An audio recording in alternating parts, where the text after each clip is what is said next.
I think there are two things that occur to me about that. First of all, there's a generic issue about how ex-offenders are helped. And I think there's a pretty unanimous view that in respect of employment and housing, despite the attempts of successive governments to try and target that, it's not of the quality, or certainly the uniform quality, that people would want. Secondly, there are particular issues that arise in respect of young offenders. They're young ex-offenders. They're less likely to be established in their own communities. They may be reliant on their parents.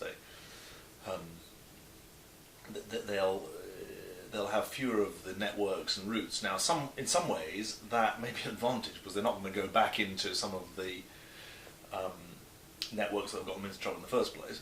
On the other hand, it obviously leaves them more vulnerable.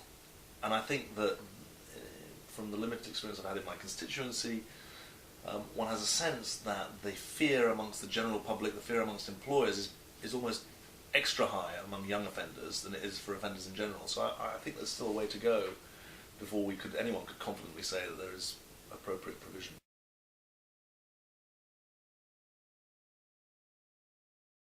I mean, all the evidence from around the world is that once offenders reach the age of 40, they basically stop offending. So recidivism is concentrated between 15 and 35 or 40. People get families, people decide there's a different way of leading their lives. Now, if you believe that research, then for young offenders to be reoffending isn't surprising, or it's not surprising that they have a higher rate of reoffending than older offenders. And the key is obviously to nip it in the bud. I think the key to that is about employment and housing after offending. If you're going back into, especially if you've been in prison, if you're going back into your network that drove you into trouble in the first place, it's very, very tough.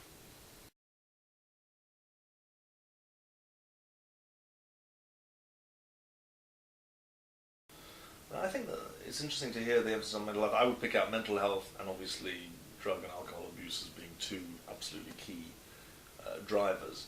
Now, you've got some opportunities here because health and local authorities are coming together in these health and well-being boards. The lock-in to the justice system is obviously very, very difficult. I know that some youth offending teams are experimenting with personalised support for every individual ex-offender or offender, and that seems to me to be the right way forward. But mental health provision and mental health support is not like just a medical thing where you can diagnose and get it done. It's obviously a far deeper set of issues. In my own constituency, we've got quite structured attempts to move the mental health support services and the social services close together. I think that's a good thing.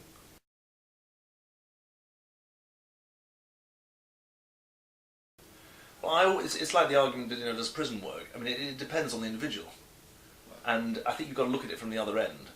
That for some it's going to be necessary, but it's not whether the institution works in the abstract, it's whether it works for the individual concerned. And what you've got to be always worried about is that you don't end up with people going to colleges of crime, essentially. And the college of crime can be an institution, or it can be out in the community, the network in the community. So I think that if you're saying to me, is detention necessary for some youngsters, it will be.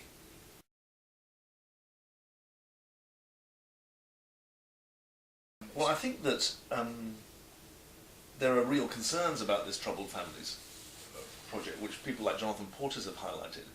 For example, what is a troubled family? The government itself has competing definitions, and some of the definitions put out, whether by the Prime Minister's office or by the DWP, actually don't refer to criminal activity at all. There are a series of factors that are present, but they aren't necessarily causative. So the first thing I'd say is they've got to tighten up on who are we talking about. Secondly, does it have the potential to do good? Definitely yes. Because we know that the origins of this was work that Louise Casey, who I think is now heading the unit, work that she did in 2004, 2006. It was called the Family Intervention Project. There's the Dundee Project. A range of other projects have really made a difference to youngsters. So could it make a difference? Yes, but it has to be learning from the best, and it has to be attaching the right kind of intervention to the appropriate groups.